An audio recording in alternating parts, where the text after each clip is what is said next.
तो I can write ultimately S is equal to और SR by S is equal to K1 by K2 CA power alpha 1 minus alpha 2 CB power beta 1 minus beta 2. This is the instantaneous selectivity. So ultimately we discussed that overall selectivity is the function of instantaneous selectivity. If I increase instantaneous selectivity, overall selectivity will increase. If I decrease instantaneous selectivity, overall selectivity will decrease. And we want to maximize the overall selectivity. We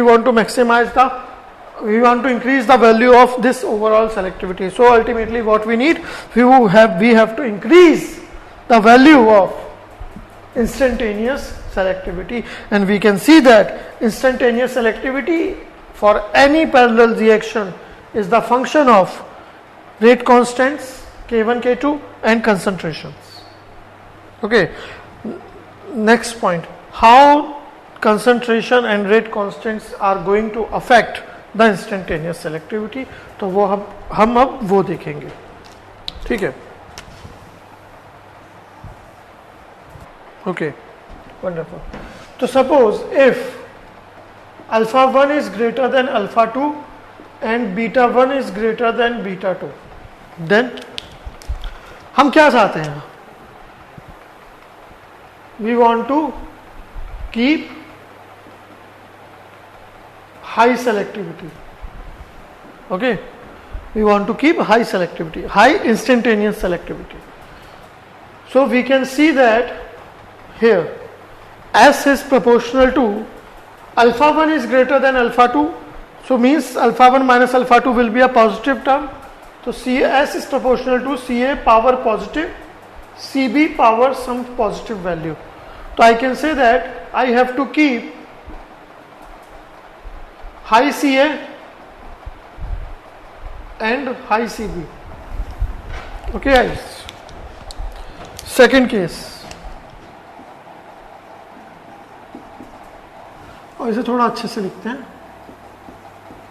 for high selectivity, simple.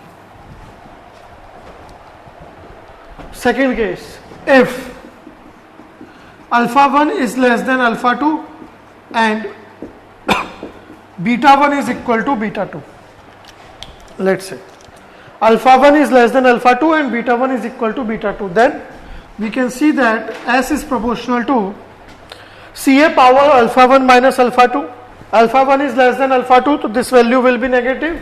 So we will have CA power negative.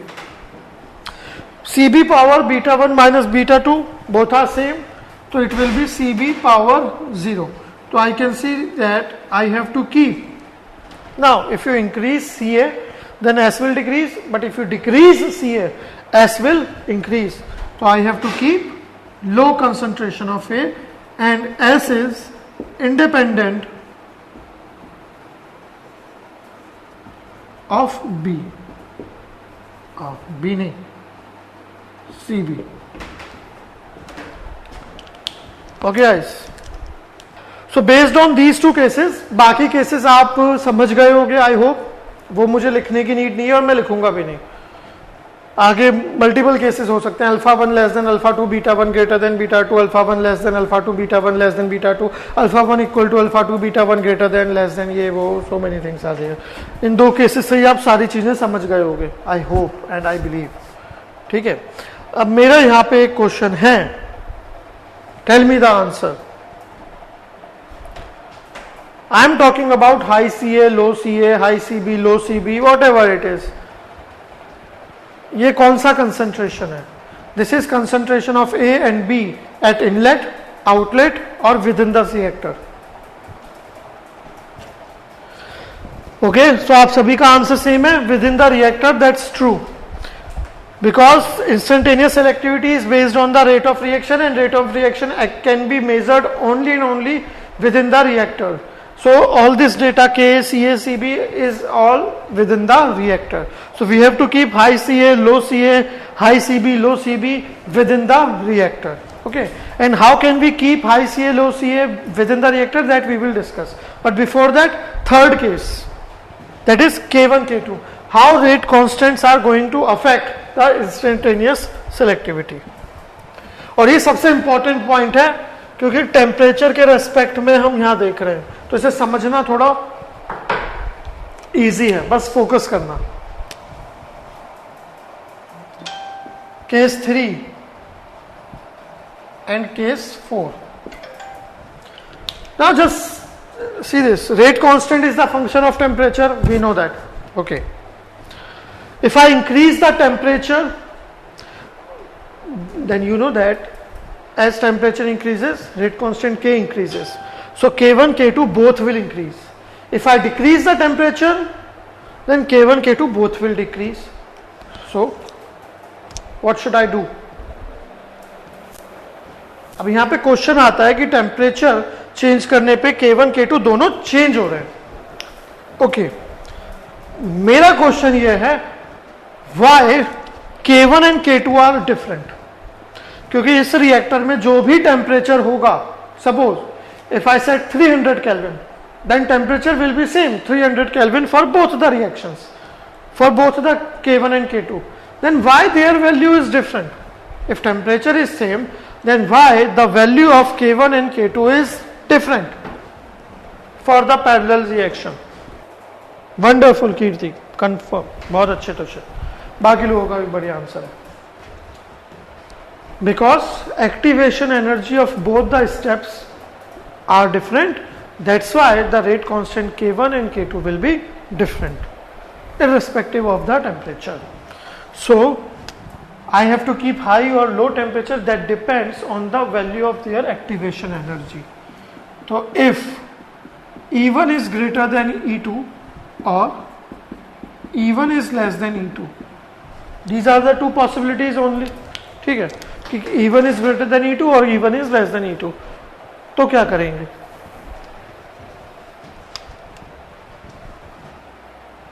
बता रहा हूं आपको. आपको याद होगा हमने curve draw किया था ln k वर्सेस 1/t का in Arrhenius law. Okay, and we know that in that curve equation कुछ ऐसा आया था, ln k is equal to ln k not minus e/r/t. और जो कर्व था वो एक स्ट्रेट लाइन कर्व था और उस कर्व का स्लोप क्या था? Equal to minus e/r.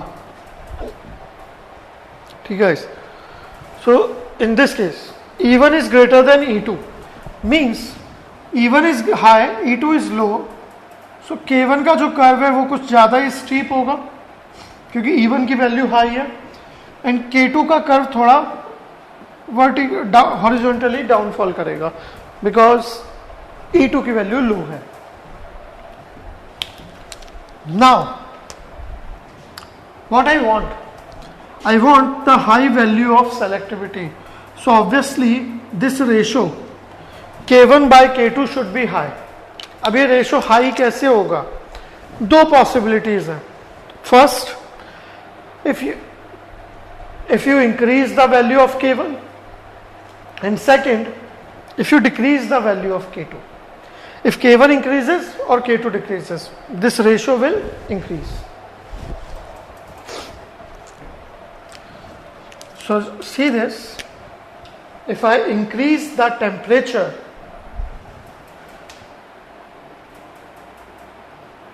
let's say by this difference, delta, this is delta T. If I increase the temperature, then percentage change in K1 will be this much. But if I increase and the percentage change in K2 for the same temperature change for same delta T will be this much only. Okay, so I can see that K1 will increase more as compared to K2, means percentage increase in K1 will be higher than that of in K2. इस line का क्या मतलब है? इसे आप ऐसे समझ सकते हो, सपोज K1 और K2 हैं,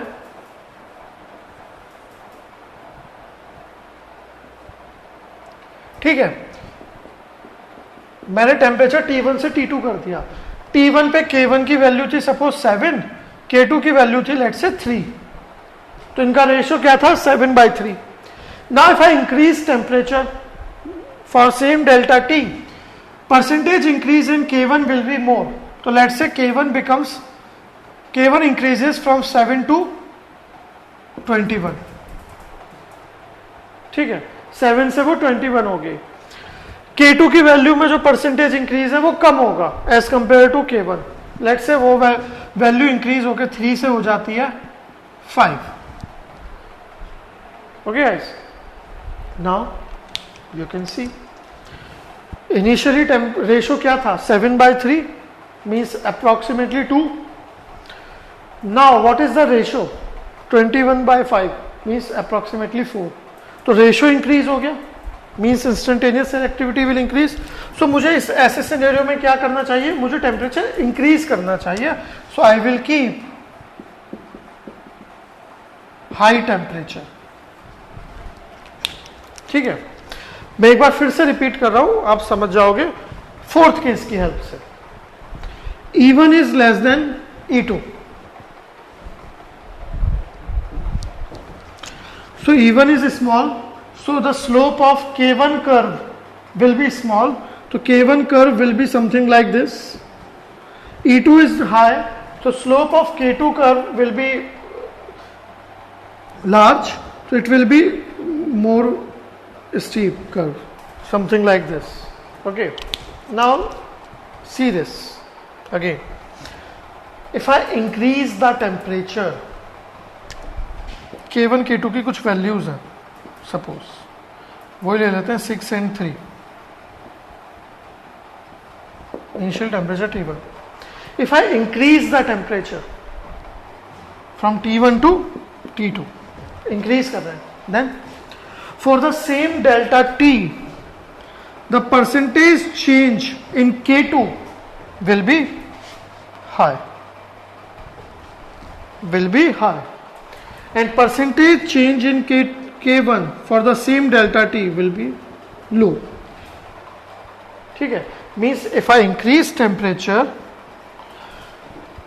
K2 will increase more as compared to K1. तो suppose उसकी वैल्यू हो जाती है from 3 to 14 and K1 की वैल्यू हो जाती है from 6 to 18. Suppose. So now you can see the ratio. Initially the ratio was 2, but now the ratio is approx 1. Ratio decrease हो गया, means selectivity decrease होगी. तो मुझे ये नहीं करना, ये मेरे लिए फेवरेबल केस नहीं है. मेरे लिए फेवरेबल केस क्या होगा,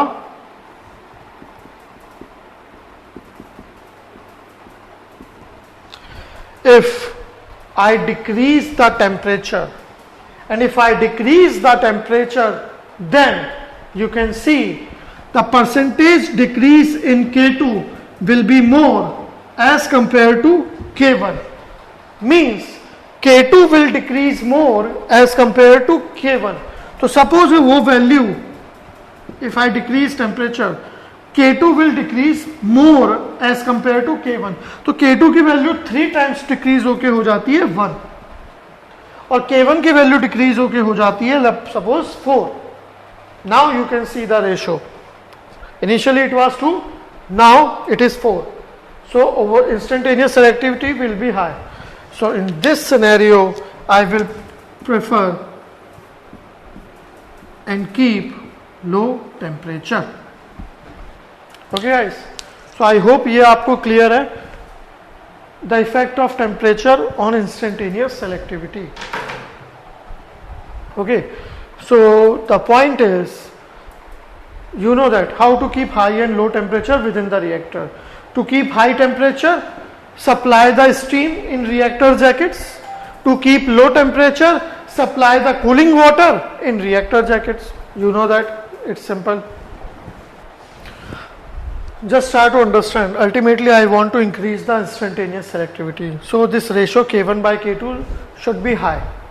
Okay, वो लो नहीं हो सकता. And to keep this ratio high, either you have to increase K1 or you have to decrease K2. तो case 3, if E1 is greater than E2, then obviously in this curve K1 will be more steep as compared to K2. and if I increase temperature, then for the same delta T, percentage increase in K1 will be more than the percentage increase in K2.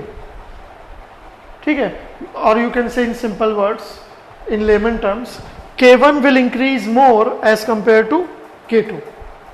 ऐसे समझ सकते हैं कि initially their values were like this, K1 increases 3 times and K2 increases approx 2 times. Okay, so you can see their ratio increase हो गया, तो selectivity will be increase, so we will keep high temperature. Fourth case, if E1 is less than E2, then K2 curve will be more steep vertically than the K1.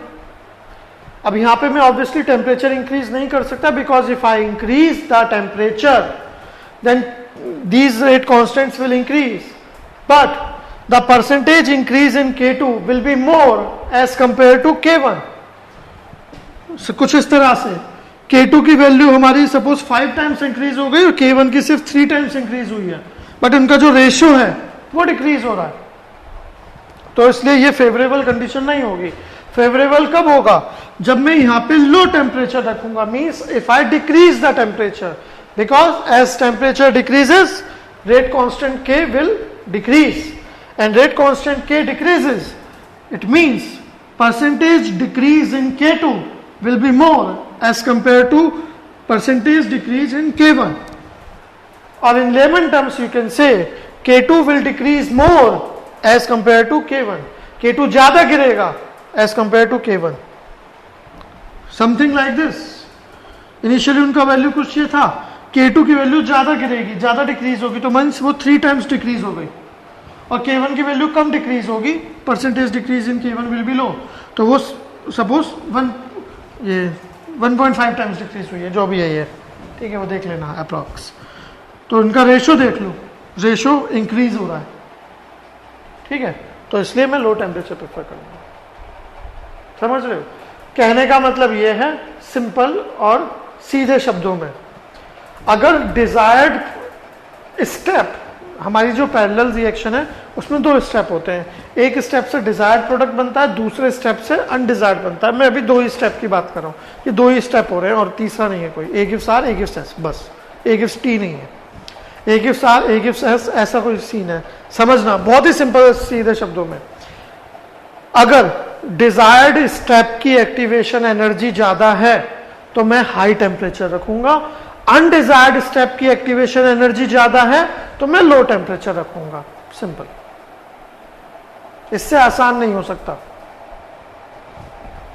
इससे आसान तो मैं कहीं नहीं मिलेगा. डिजायर्ड स्टेप की activation energy ज्यादा है तो हाई टेम्परेचर रखेंगे, अनडिजायर्ड स्टेप की एक्टिवेशन एनर्जी ज्यादा है तो लोएस्ट टेम्परेचर रखेंगे. अगर इस कर्व से समझने में दिक्कत है तो रट लो इस तरह से, बस, कोई प्रॉब्लम नहीं है, ठीक है. बाकी जब क्वेश्चंस करेंगे इसके ऊपर आप आराम से समझ जाओगे. ये क्लियर है? आई होप आप सभी को